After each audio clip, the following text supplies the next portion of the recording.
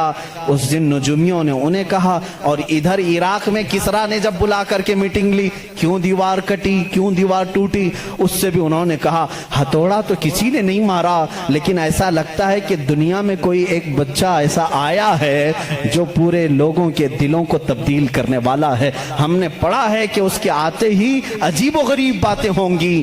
میرے عزیزوں, پارسیوں کی کتابوں میں واقعات موجود ہیں. اسی لیے اعلیٰ حضرت نے فرمایا جس دن وہ رسول پیدا ہوئے تھے ایران کی آگ بجھ گئی, کسرا کے بادشاہ کا محل تڑک گیا, دیوار میں شگاف آ گیا, چر گئی. تو اے میرے لوگوں, اے میرے سنی بھولے بھالے مسلمانوں, تم اس دن کو ہلکا کیوں سمجھتے ہو؟ حشر تک ڈالیں گے ہم پیدائش مولا کی دھوم, حشر تک ڈالیں گے ہم پیدائش مولا کی دھوم, مثل فارس نجد کے قلعے گراتے جائیں گے. بات تو سمجھ میں آ گئی ہوگی نا. اکثر شعر خود نہ تھے راہ پر اوروں کے عادی بن گئے, کیا نظر تھی جس نے مردوں کو مسیحا کر دیا, مردوں کو مسیحا کر دیا. اس رسول سے تمہارا رشتہ ہے, نسبت ہے, ہلکا مت سمجھنا. اب میں سمجھتا ہوں جس نوجوان کے اندر یہ فیلنگ آتی ہے پتہ نہیں دنیا مجھے کیا کہے گی, میں داڑھی رکھوں گا, میں ٹوپی پہنوں گا تو کیا سمجھے گی, ایسا نہ سمجھو. اگر داڑھی عیب ہوتی تو کائنات کے سب سے حسین چہرے پر داڑھی کبھی نہیں آتی. دو جملے آج میری تقریر سے لے کر کے جاؤ. دنیا میں سب سے زیادہ حسین کس کو سمجھتے ہو, کس کو سمجھتے ہو؟ اور سمارٹ اور ہینڈسم کے لیے داڑھی چھلانا تم کیسے سوچتے ہو؟ داڑھی چھلانے کو ہینڈسم بننا اور سمارٹ یہ ہو ہی نہیں سکتا.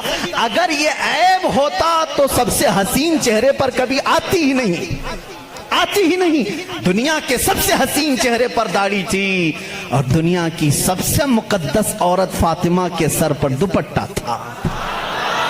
یہ دو جملے آج میرے کافی ہیں, دو جملے میرے کافی ہیں. اگر سب سے زیادہ عزت والی ہونے کے لیے کوئی عورت دوپٹہ کھینچ کر کے ننگے بال گھومتی ہے تو بیوقوف ہے. اس لیے کہ کائنات کی سب سے محترم خاتون جس کے لیے قیامت میں بھی اعلان ہوگا, اے لوگوں اپنی آنکھیں نیچی کرو, فاطمہ بنت محمد جنت کی طرف جا رہی ہیں. اس خاتون کو جو عزت ملی ہے اس کے سر پر جب دوپٹہ ہے تو پھر دوپٹہ کمتری کی علامت نہیں ہو سکتا. جس کے سر پر دوپٹہ ہے وہ عالی شان ہے, جس کے چہرے پر داڑھی ہے وہ عالی شان ہے. اس لیے کہ میرے رسول کا وہ غلام ہے. جب قیامت, جب قبر میں جائے گا, کچھ ہو یا نہ ہو, شکل دیکھ کر کے تو فرشتے یہ کہیں گے صورت یہ لے کر کے آیا ہے جیسے مدینے والے کی تھی, میرے آقا صلی اللہ علیہ وسلم کی تھی. اب